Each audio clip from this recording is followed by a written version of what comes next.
Hi, I'm Pete and welcome to Just a Few Acres Farm. Today I got a whole bunch of stuff to talk about the Farmall MD. I'm kind of at a stopping point. This is the last batch of parts that I have hanging around me, and I painted them yesterday and they're beautiful. I'll show you some close-up shots of them a little bit later so you can see what the paint looks like.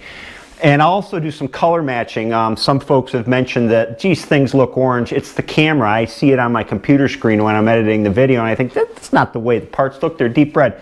So I have a way to fix that I'll show you later on. But the first thing I want to get to is I just got off the phone with the machine shop, and the engine's been at the machine shop for 6 weeks now, and I don't know if you remember, but when I took it there, he said, yeah, it'll be about 3 weeks.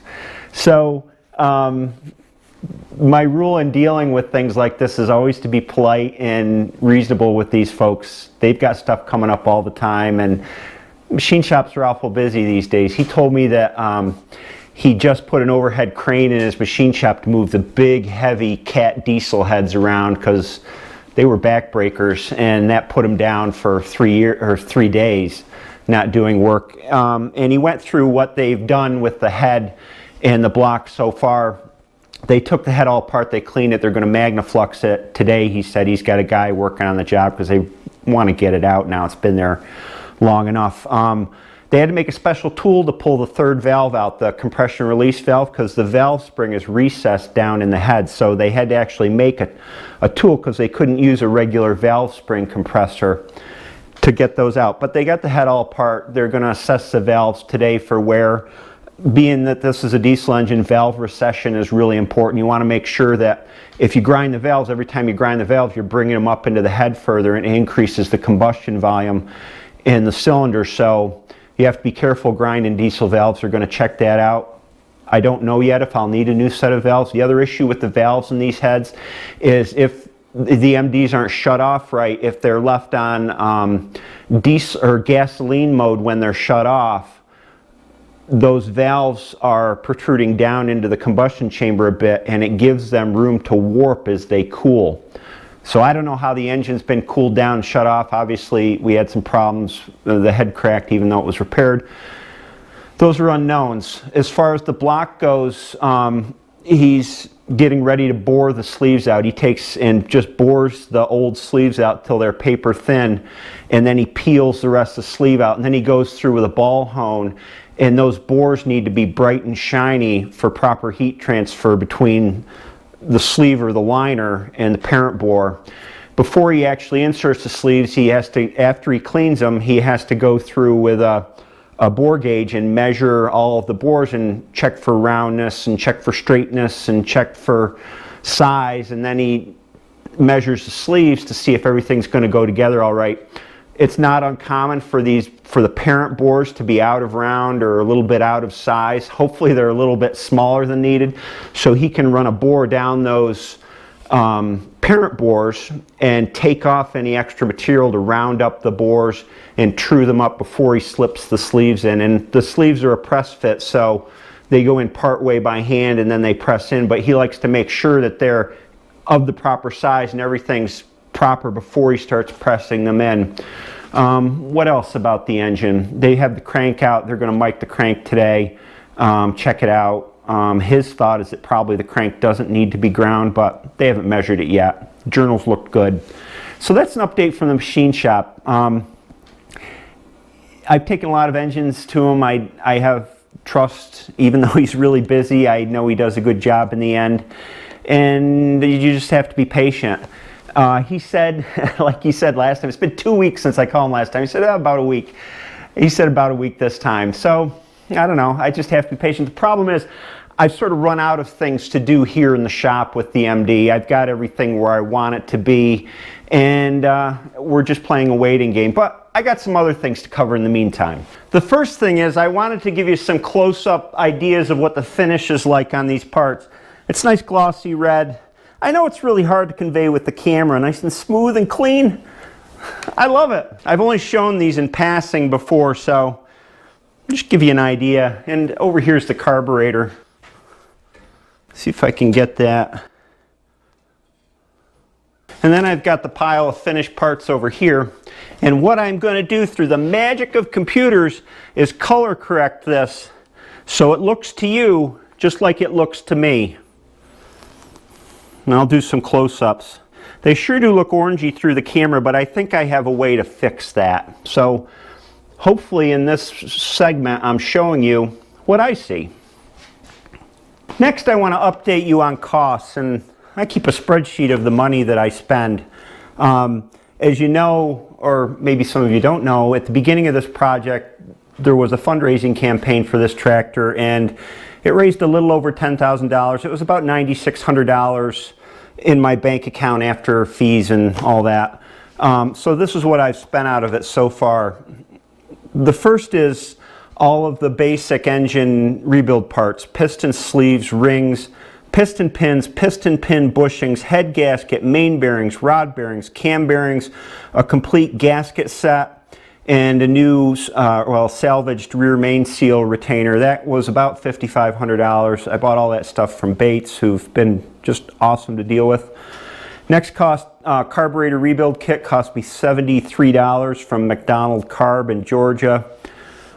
Water pump parts and thermostat, these came from Bates again, cost me about $180. Radiator hoses, fan belt, water pump, packing nut for that cross-threaded nut I had was $90 from Steiner. Front bolster seals, bushings, and bearing, and the front wheel seals, front wheel rims, tubes, and a wheel clamp. There was one wheel clamp missing, cost me about $375 from Steiner. Paint and primer, I bought at my local Napa, was $270. So when you add those all up, it's roughly $6,500 that I've got into parts so far. And the other category is consumables, things like goofy stuff: paper towels, gloves, wire brushes for the Dremel and the grinder. I've got about $150 in them so far. So that's where I stand. What else have I got coming? Well, I haven't sent the injection pump out. I just felt funny about spending all that money on the injection pump till I have a verdict on the engine from the machine shop. I expect the injection pump's going to cost me about $1,600 according to the pricing I got from Central Injection to rebuild it. Their turnaround time, they said when I talked to them, was only 3 days, so I'm holding that till the engine comes back. Machine shop work is a big unknown. It's going to cost me quite a bit of money, I'm sure, over $1,000 at least. I've got new rear tires to deal with. Needs new rear tires, $800 to $1,200 depending on the quality of the tire that I select. Tubes are another $100 to add on to that. Rear rims, that's an unknown. Once I get the tire off, I can see how rotted they are. It had calcium chloride in the rear wheels, so it's rotted around the valve stems. Hopefully that's something I can weld and repair, but we'll just have to see when we get them off. If I have to buy new ones, they're going to run me $400 to $500 probably. Then there's a whole slew of miscellaneous stuff, and miscellaneous stuff is what breaks the bank on these old tractor restorations: alternator, distributor, steering wheel, temperature gauge, voltmeter, wiring harness. And I like to buy the good wiring harness. I buy them from Brillman usually because they are factory, right down to the woven cloth that goes around them. Yes, I've built my own wiring harnesses before. You can save some money, but it doesn't look factory. I think it's important on this tractor to look factory. I've got all the fluids. They add up to some money. You know, transmission, engine, radiator, all those fluids. New battery, new seat spring. Whatever we run into with the starter rebuild, new Bendix, who knows what else is required. So those are the little miscellaneous things, and I'm sure I've missed a ton. That's the nature of these miscellaneous things. The transmission and the final drive will be the biggest unknown for next winter. I have no idea whether it needs new bearings, how many new bearings it needs. Who knows what I'll run into. I remember it driving fine, but you don't know till you get into it.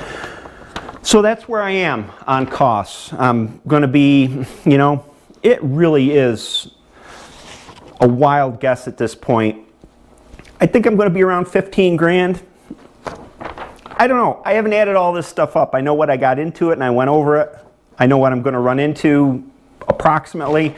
So that's where we stand. Now the next question, and this one I get a lot, is where do I get parts? People tell me to go someplace to get parts. I worked on a lot of international tractors, and over the years I've found that I have a comfort zone with certain parts from certain places. So I like to buy chassis parts from Steiner, things like miscellaneous seals, seats, battery boxes, those sorts of things. I don't go to Steiner for engine parts. Bates is great for hard to find parts and engine parts.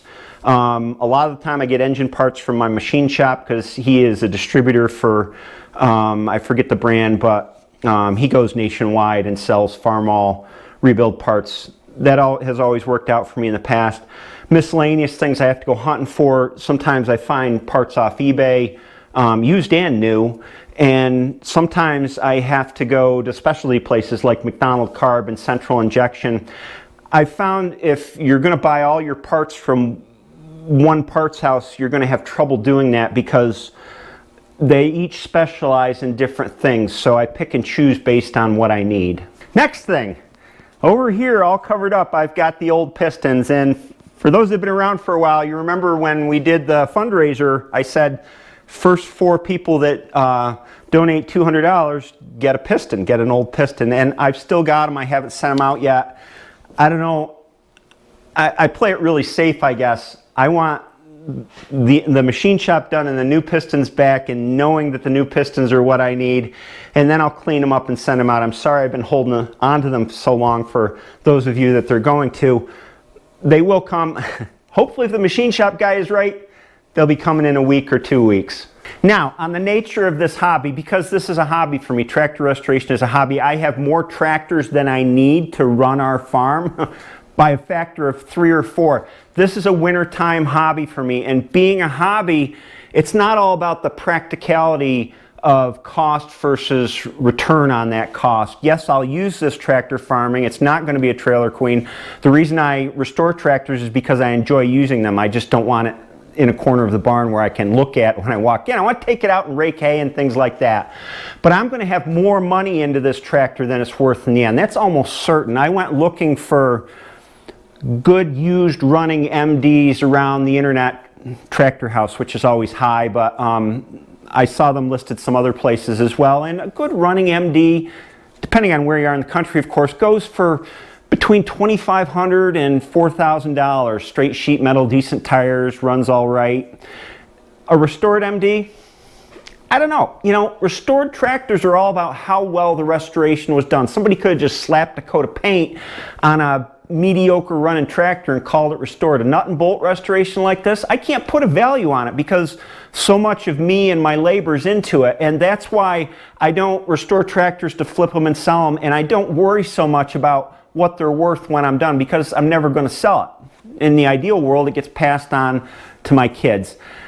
I'm going to have more money in this tractor, say I hit that $15,000 mark, than I would ever sell it for, and that doesn't bother me in the least. If I were looking at it from a pure, I'm looking for a tractor to run my farm or run on my farm perspective, I would be putting this through a completely different filter. The other thing I wanted to mention is that there are things when I go through this that I replace that may not need to be replaced. So you may be able to get through this cheaper than me. Take the front rims. You know, the front rims were in okay condition. They had some wear on them, but I opted to buy new rims because I view it as a part of doing the job right. Some of the seals and bearings that I've replaced, I probably could have got by with the old ones, the wheel seals, the front bolster seals. We could have just had a leaky and loose front bolster.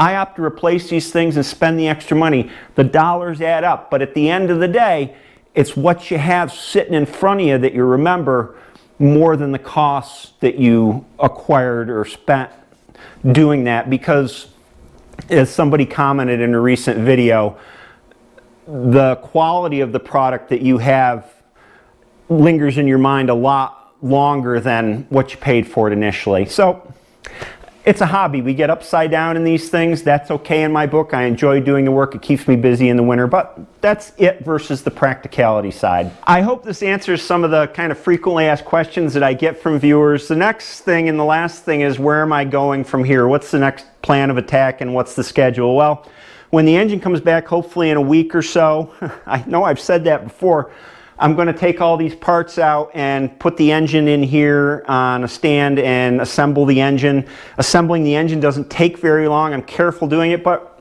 really there's not that much to it. It takes less than a week usually for me to get the engine with everything in, valve cover, oil pan on, and I get it as a sealed unit, and then I go through another round of painting to paint that unit.